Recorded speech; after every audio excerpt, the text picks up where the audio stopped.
이한규TV 시청자 여러분 안녕하십니까?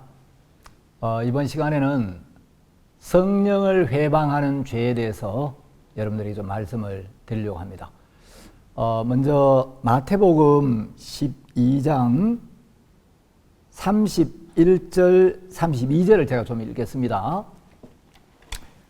그러므로 내가 너희에게 이르노니 사람의 모든 죄와 회방은 사심을 얻되 성령을 회방하는 것은 사심을 얻지 못하겠고 또 누구든지 말로 인자를 거역하면 사심을 얻되 누구든지 말로 성령을 거역하면 이 세상과 오는 세상에도 사심을 얻지 못하리라. 거기까지 읽겠습니다. 성경을 읽어보면 성령이 하시는 일들이 여러 가지가 있습니다. 성령은 죄인을 의롭게 하시고 또 죄인을 거듭나게 하시고 사람들 마음에 이 복음을 믿을 수 있도록 역사하는 영입니다. 근데 또 성령이 하시는 사역 중에 하나가 복음을 증거하는 일입니다. 히브리서 10장 15절에 보면 또한 성령이 우리에게 증거하시되 이런 말씀이 있죠. 성령이 우리에게 증거하신다는 거죠. 뭘? 하나님의 말씀을, 복음을. 그 성령이 말씀을 증거하고 복음을 증거하셔서 우리 마음에 믿음을 주는 일을 하시는 겁니다. 성령은 이제 하나님, 예수님, 또 성령, 이제 이 세 분은 삼위일체라고 이야기를 하죠. 물론 성경에 삼위일체라는 용어는 없습니다. 그러나 우리가 성경을 읽어보면 하나님과 예수님과 성령은 서로 구별된 세 인격으로 이루어진 한 분이심을 분명히 알 수가 있습니다. 이건 이제 조직신학에서 자세하게 다루고 있는데, 예를 들면 창세기 18장 1절에 하나님이 아브라함에게 나타나시죠. 자, 분명히 하나님은 유일하신 하나님이고 성경에 하나님은 한 분이라고 말씀하고 있는데, 아브라함에게 하나님 나타나셨을 때 아브라함의 눈에 사람 셋의 형상으로 나타나셨습니다. 그것은 이제 삼위일체를 의미하고 있습니다. 하나님과 예수님과 성령님은 그 능력과 영광에서 동일하신 분인데 서로 이제 구별되는 세 인격이면서 동시에 한 분이십니다. 하나님은 우리의 구원을 설계하셨고 예수님은 우리의 구원을 이루셨고 성령은 예수님께서 이루신 이 구원을 증거해서 사람들에게 믿음을 주는 일을 하시는데, 자, 오늘 우리가 읽은 이 마태복음 12장 31절 말씀에 보면 사람의 모든 죄와 회방은 사심을 얻되 성령을 회방하는 것은 사심을 얻지 못하겠고, 자, 성령을 회방하는 죄, 이 죄는 사함을 얻지 못한다는 거죠. 자, 여러분, 그러면 성령을 회방하는 죄가 과연 어떤 죄인가? 여러분, 여기 마태복음 12장 31절에서 예수님이 사람의 모든 죄와 회방은 사심을 얻는다고 약속하셨습니다. 자, 사람의 모든 죄, 사람의 모든 회방은 사하심을 받는다는 거죠.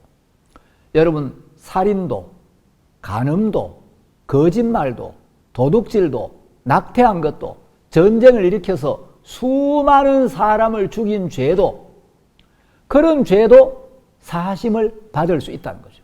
왜? 사람의 모든 죄와 회방은 사하심을 받는다라고 예수님이 분명히 말씀하셨습니다. 자, 우리가 사무엘하 11장 12장을 보면 다윗이 지은 죄가 나오죠. 다윗은 남의 아내를 빼앗고 그 죄를 남편에게 뒤집어 씌우려고 아주 야비한 음모를 꾸미고, 그래도 이제 그 죄를 뒤집어 씌우지를 못하니까 나중에는 그 남편을 죽여버리는 무서운 죄를 짓습니다. 간음을 하고 그 죄를 남에게 뒤집어 씌우려고 아주 야비한 짓을 하고, 그리고 남편을 죽이는 간음에, 살인에 아주 끔찍한 죄를 지었죠. 그런데 하나님은 그런 죄도 사함을 받는다는 거죠. 여러분, 사무엘하 12장 13절에 보면 다윗이 죄를 지었는데 선지자 나단이 다윗에게 뭐라고 이야기를 하냐? 여호와께서도 당신의 죄를 사하셨나니 당신이 죽지 아니하려니와. 자, 간음을 하고 그 죄를 뒤집어 씌우려고 아주 야비한 짓을 하고, 그리고 그 남편을 죽였는데 이런 죄도 하나님은 사하셨다고 성경에 분명히 기록되어 있습니다. 왜? 사람의 모든 죄와 회방은 사하심을 받는다고 예수님이 말씀을 하셨기 때문에. 여러분, 살인죄도 간음죄도 다 이건 사람의 죄에 해당되는 겁니다. 그것도 사람이 지을 수 있는 죄지 사람이 지을 수 있는 죄 밖에 있는 죄가 아니라는 거죠. 베드로는 예수님을 3번이나 부인했습니다. 내가 죽을지언정 주를 부인하지 않겠나이다 라고 이야기를 해놓고 그날 밤 닭이 2번 울기 전에 3번이나 예수님을 부인했습니다. 자, 베드로가 주님을 3번이나 부인했지만 베드로가 그 죄를 사함을 받았느냐? 못 받았느냐? 베드로의 그 죄도 사함을 받았기 때문에 예수님이 부활하신 뒤에 부활의 주님을 보고 베드로가 능력 있는 일꾼이 되어서 사도행전에 보면 힘있게 복음을 전합니다. 그리고 그 베드로가 베드로전서, 베드로후서 이런 하나님의 말씀을 우리에게 기록으로 남긴 거죠. 자, 누가복음 23장에 보면 예수님과 함께 십자가에 못 박힌 2 강도가 있었습니다. 여러분, 강도라고 다 법정 최고형에 처하는 건 아니죠. 강도짓을 했다고 다 사형에 처하지는 않습니다. 근데 십자가에 못 박아 처형을 시키는 걸 보면 이 강도들이 아주 극악무도한 강도였고 죄질이 아주 불량했겠죠. 뭐 살인에, 방화에, 뭐 재산 약탈에, 뭐 강간에, 이제 이런 아주 그 죄질이 안 좋은 죄를 지었겠죠. 근데 인간적으로만 그런 죄를 지은 게 아니라 이 강도들이 예수님과 함께 십자가에 못 박혀서 예수님께 욕을 했습니다. 자기를 구원하러 오신 하나님의 아들을 향하여 욕을 했어요. 자, 한 강도는 구원을 받고 한 강도는 멸망을 당했는데, 여러분, 구원받은 강도는 욕을 안 했느냐? 자, 십자가에 못 박힌 2 강도였는데 마태복음 27장 44절에 보면 이와 같이 십자가에 못 박힌 강도들도 예수를 욕하더라. 강도들, 그 복수로 되어 있습니다. 그럼 2 강도가 다 예수님께 욕을 했습니다. 자, 2 강도가 다 욕을 했는데 한 강도는 예수님의 은혜를 입어서 그날 낙원으로 가는 약속을 받습니다. 오늘 네가 나와 함께 낙원에 있으리라. 자, 인간적으로도 아주 흉악한 죄를 지었고 저런 사람들은 법정 최고형에 처해서 영원히 이 세상과 격리를 시켜야 돼. 그런 죄를 지었을 뿐만 아니라 자기를 구원하기 위하여 십자가에 못 박힌 예수님께 욕을 했는데 예수님께 욕한 죄도 사함을 받았습니다. 그러니까 낙원으로 갈 수가 있었죠. 자, 사도행전 22장 4절 이하에 보면 사도 바울이 구원을 받기 전에 얼마나 교회를 핍박하고 그리스도인들을 핍박했는지 그 이야기를 자세히 기록해 놓고 있습니다.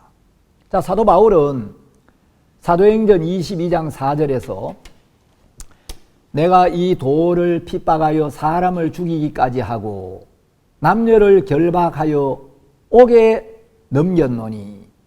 자, 이 바울이 복음을 핍박하고 사람을 죽이기까지 하고 남녀를 결박하여 옥에 넘겼다는 거죠.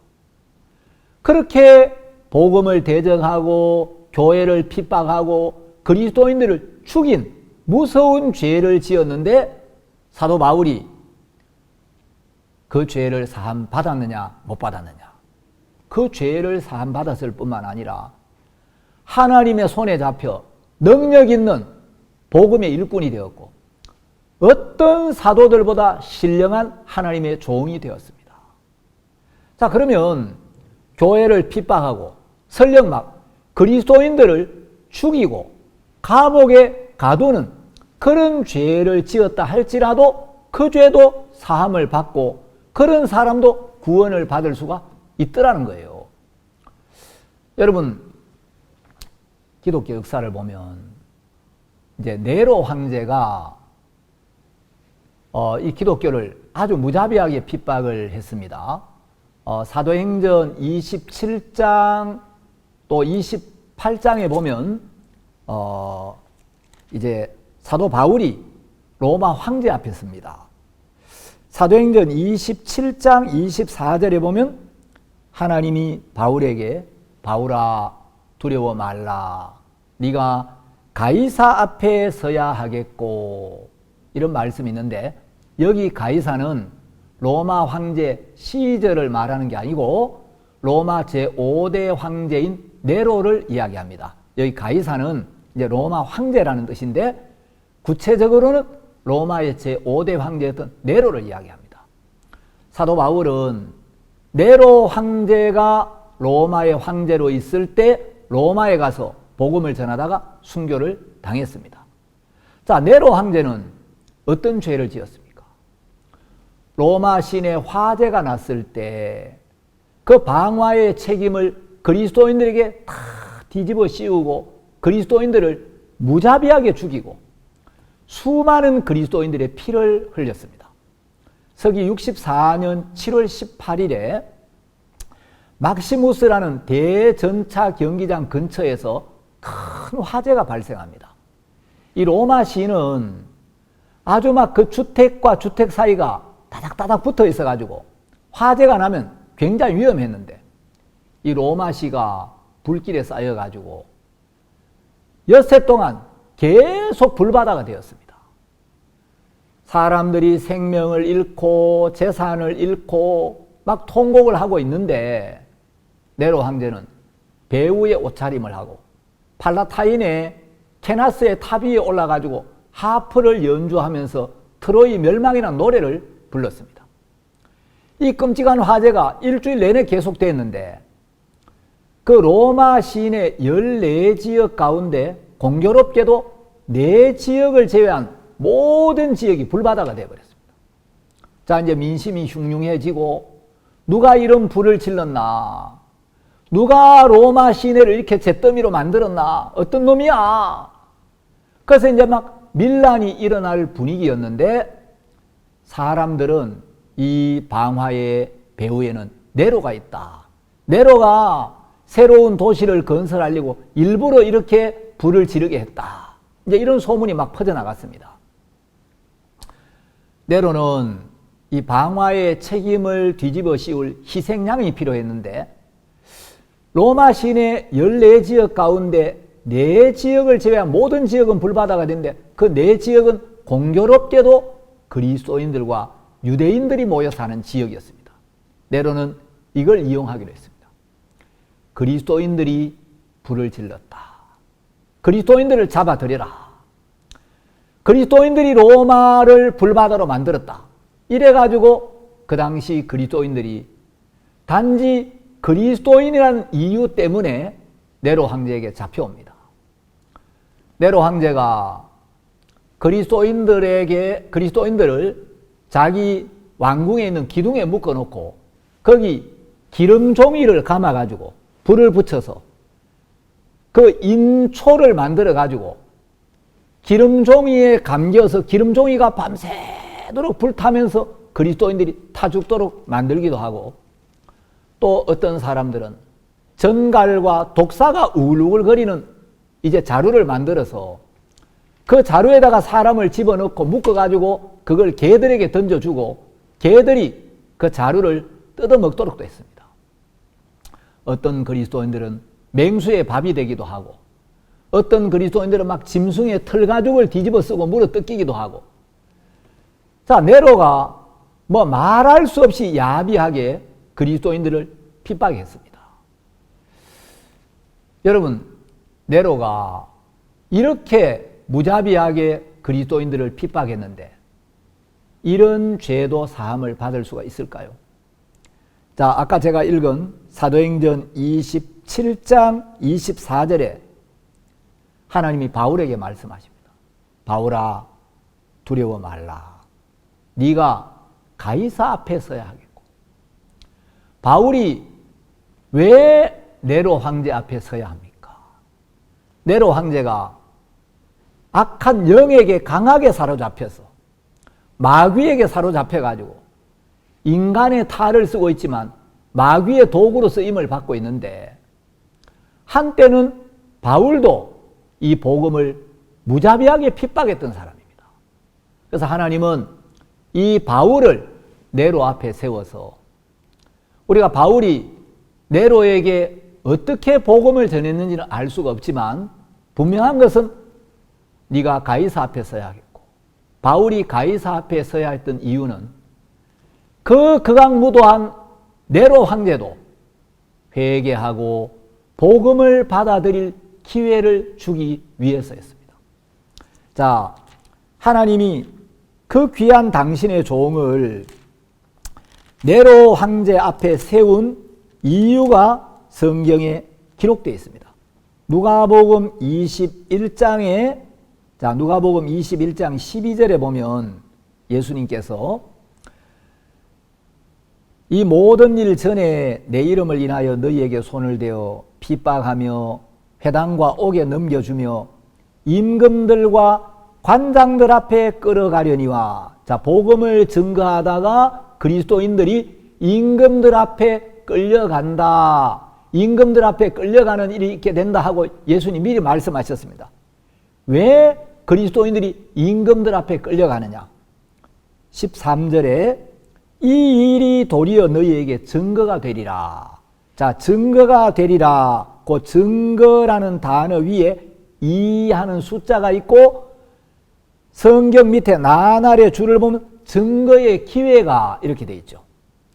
자, 그리스도인들이 복음을 전하다가 임금들 앞에 끌려가는데 이것이 바로 그 임금들에게 복음을 증거할 기회가 된다는 거죠. 복음을 핍박하고 교회를 핍박하는 무자비한 그런 황제들에게도 하나님은 회개하고 구원받을 기회를 주기를 원한 겁니다. 그래서 가장 악한 네로 황제 앞에 가장 귀한 당신의 종을 보내서 네로도 자기 생각을 버리고 정말 하나님 앞에 마음을 돌이키고 이 복음을 받아들이는, 그렇게 수많은 그리스도인들의 피를 흘린 네로도 구원을 받을 수가 있었다는 거죠. 제가 오늘 책을 한 권 가지고 왔습니다. 죄인의 괴수에게 넘치는 은혜라는 이 존 버년의 책입니다. 여러분, 철로 역정의 저자 존 버년 잘 아시죠? 17세기 영국에서 가장 위대한 복음 전도자의 한 분인데, 이 책은 거듭나지 않은 사람이 읽으면 좀 헷갈릴 수 있는 내용도 있어요.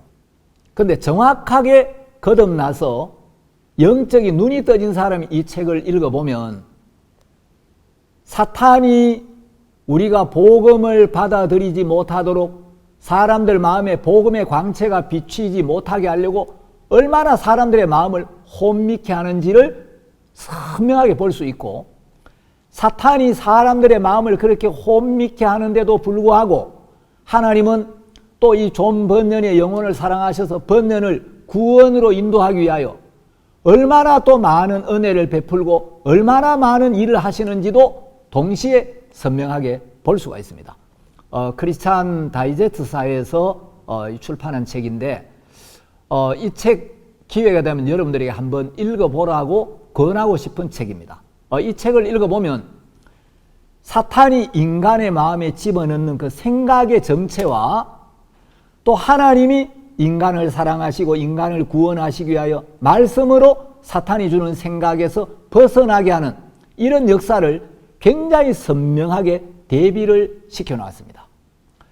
이게 이제 존 번연의 아주 그 상세한 구원 간증이 여기 있는데, 여러분, 번연이 나중에는 정말 귀한 하나님의 일꾼이 됐습니다. 제가 기독교 역사상 참된 복음주의자들의 간증을 참 많이 읽어봤습니다.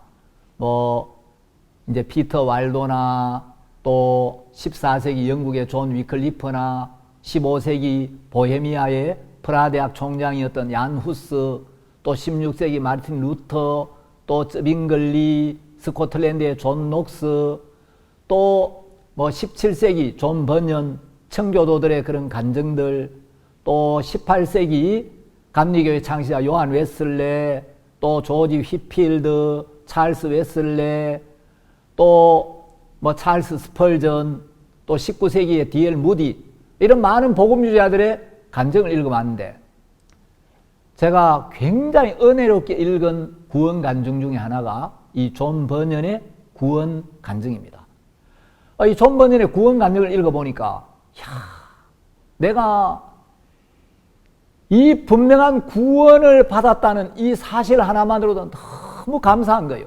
이 복음이 너무 귀하고 놀라운 거구나. 그리고 이 복음을 지켜온 참된 하나님의 종들과 또 이 복음을 증가온 이 교회가 너무 귀하구나. 내가 이 구원받은 은혜 하나만으로도 너무너무 감사할 일이구나. 물론 그건 옛날부터 많이 제가 느끼고 있었지만, 제가 이 책을 읽으면서 더 깊이 이 구원에 대한 감사가 크게 느껴졌습니다. 여러분, 여기 존 번연은 죄를 많이 짓기도 하고 막 하나님을 모독하는 말도 하고 하나님을 부인하는 말도 했어요. 근데 사탄이 그걸 가지고 번연을 집요하게 정죄하기 시작했습니다. 네가 지은 죄는 딴 사람이 지은 죄하고 달라. 너무 이제 사탄이 막 심하게 정죄를 하니까 번연이 과연 내가 지은 이 죄도 사함을 받을 수 있나 없나, 내가 하늘나라 갈 수 있나 없나, 이걸 이제 성경에서 하나하나 찾아봅니다. 다윗이 지은 죄를 읽어봤어요. 번연이 다윗을 보니까 간음도 하고 그 죄를 뒤집어 씌우려고 야비한 짓도 하고, 또 그러다가 안 되니까 그 남편 우리아 장군을 극심한 전쟁터에 내보내가지고 죽이라고 그렇게 사주도 하죠.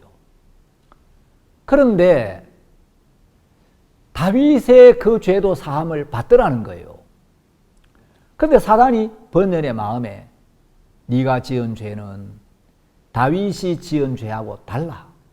다윗이 지은 죄는 율법을 어긴 죄였어. 율법에 살인하지 말라, 간음하지 말라. 다윗은 율법을 어긴 죄를 지었는데 너는 하나님을 모욕했어. 너는 하나님을 부인했어. 그리고 네가 지은 죄는 고의로 지은 죄였어. 네가 지은 죄는 특별한 죄야. 네가 지은 죄는 어떤 죄보다 극악무도하고 더러운 죄였어. 다윗은 율법을 범한 죄를 지었지만 너는 복음을 부인한 죄를 지었어. 그 죄는 용서가 안 돼. 사탄이 이런 생각을 계속 집어넣어가지고 하나님이 번연의 마음에 말씀을 주시고 예수님의 피를 바라보게 하시고 이 죄도 사해졌구나, 그런 말씀을 계속 보내는데도 사탄은 그 말씀이 온전히 번연의 마음에 자리를 잡지 못하도록 또 말씀을 흔들고 혼미케 하는 거예요. 여러분, 고린도 후서에 보면 이런 말씀이 있습니다.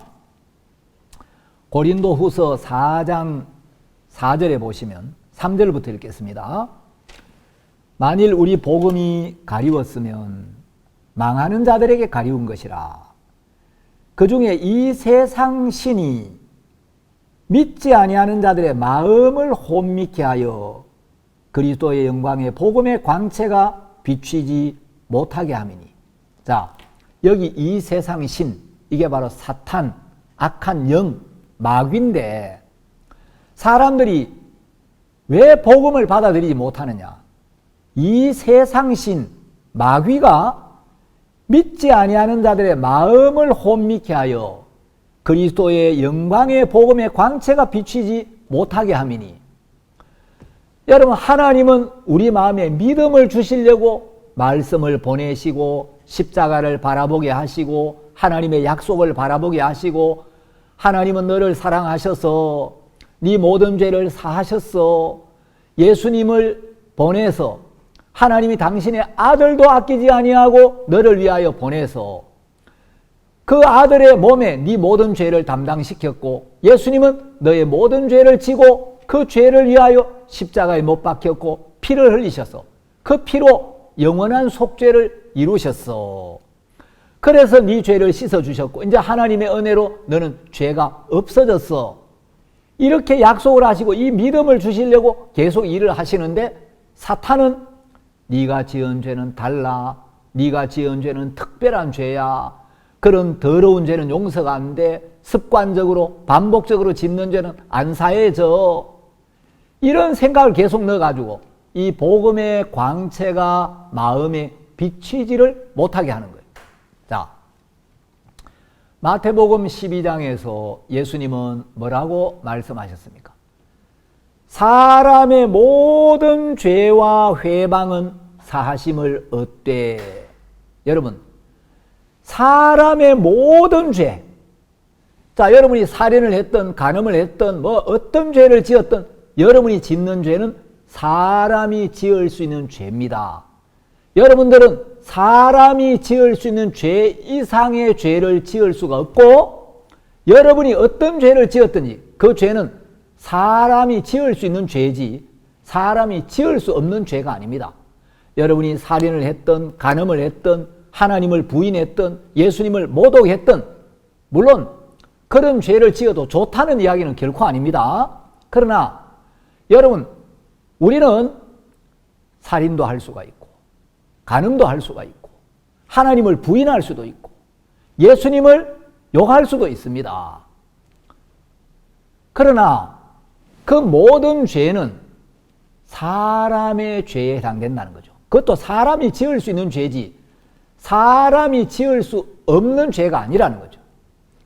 그런데 예수님은 사람의 모든 죄와 회방은 사심을 얻는다. 여러분이 짓는 모든 죄, 여러분이 설령 어떤 더럽고 부끄럽고 악하고 흉악한 죄를 지었다 할지라도 그 모든 죄는 예수님의 피로 씻어지고 또 예수님이 그 죄를 당신의 보혈로 이미 씻으셨다고 성경은 이야기를 합니다. 여러분이 볼 때 이런 죄는 너무 가증스러워, 너무 부끄러워, 너무 더러워, 너무 악해. 그래서 이 죄는 용서가 안 될 거야. 그건 여러분의 생각이고 예수님은 사람의 모든 죄와 회방은 사하심을 얻되. 여러분, 예수님의 피로 씻을 수 없는 죄는 결코 없습니다. 요한 1서 1장 7절에도 보면 그 아들 예수의 피가 우리를 모든 죄에서 깨끗하게 하실 것이요.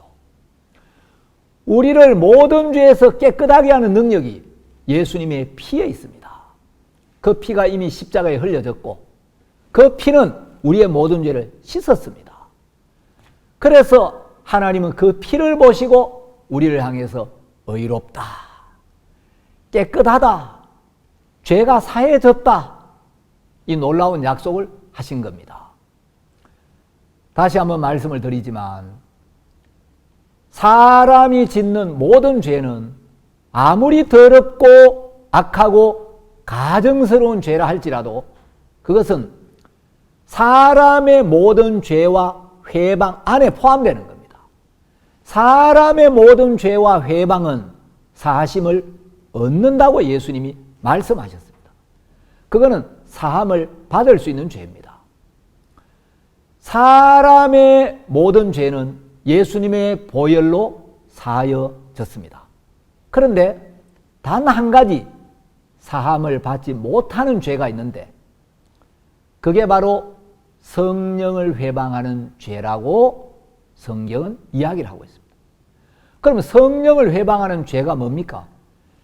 자, 성령은 이 복음을 증거합니다. 성령은 예수님의 십자가를 증거하고 성령은 예수님께서 십자가에 흘리신 피로 우리의 모든 죄를 완벽하게 영원토록 남김없이 깨끗하게 씻었다고 증거합니다. 자, 성령은 이 사실을 증거하는데 이 성령의 증거를 끝까지 믿지 않는 죄, 성령은 예수님이 너의 모든 죄를 지시고 그 죄의 심판을 대신 받기 위하여, 그 죄값을 치르기 위하여, 그 죄를 씻기 위하여, 너를 의롭게 하기 위하여, 너를 살리시기 위하여 너를 대신해서 십자가에 못 박혀 죽으셨어. 그래서 예수님이 십자가에서 네가 받아야 될 모든 벌을 대신 받으셨고 네가 받아야 될 모든 심판을 다 받으시고 가셨기 때문에 이제 예수님의 은혜로 너는 더 이상 심판받을 죄가 없고 너를 더 이상 사망으로 지옥으로 끌고 갈 수 있는 죄가 영원히 없어졌어. 예수님의 피로 네가 영원히 의롭게 되었어. 이것이 복음입니다. 자, 성령은 이 복음을 증거하는데 하나님은 그 아들까지 희생을 시켜서 우리를 의롭게 하셨고 성경 곳곳에 이제 우리가 의롭게 되었다, 깨끗해졌다, 모든 죄가 사해졌다, 영원히 사해졌다, 단번에 사해졌다, 우리 죄와 불법을 다시는 기억지 않겠다. 성경에 명백하게 확실하게 약속을 하셨는데 성령은 바로 이 복음을 증거하고 있는 거예요. 그래서 성령은 우리가 의롭게 됐다는 복음을 증거하고 있는데 성령은 하나님의 말씀은 이제 네가 의로워, 너는 죄가 없어, 예수님 너의 모든 죄를 다 사했어라고 증거하시는데 그 성령의 증거를 받아들이면 구원을 받는데 하나님의 말씀이 성령이 우리를 의롭게 했다, 죄가 없다고 이야기하는데도 아닙니다. 그렇지만 저는 죄인입니다. 그렇지만 아직도 저는 죄가 있습니다.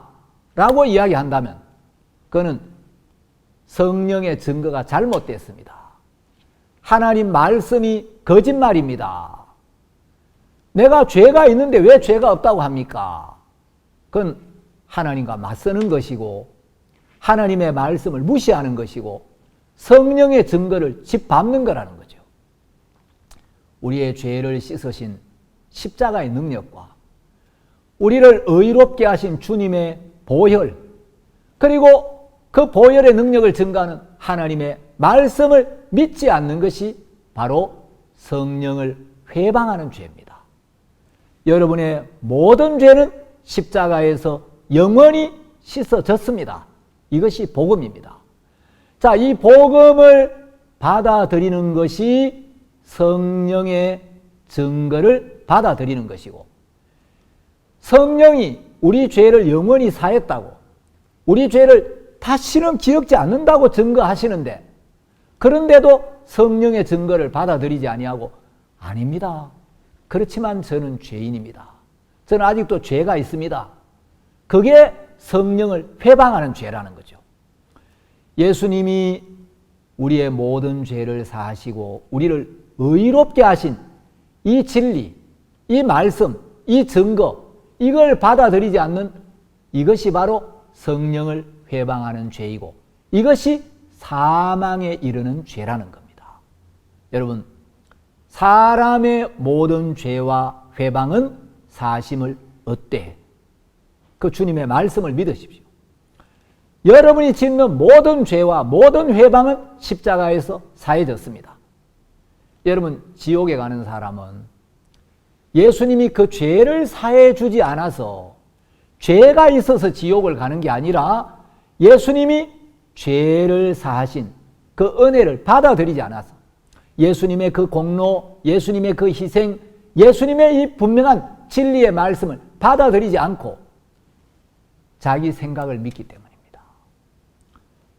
하나님은 우리의 모든 죄를 사하셨고 성령은 영원한 속죄의 복음을 증거하고 있습니다.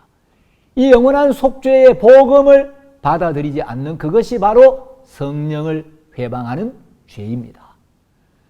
여러분, 우리를 지옥으로 끌고 갈 수 있는 죄는 아무것도 없는데 복음을 믿지 않는 그 불신 때문에 지옥을 가는 겁니다.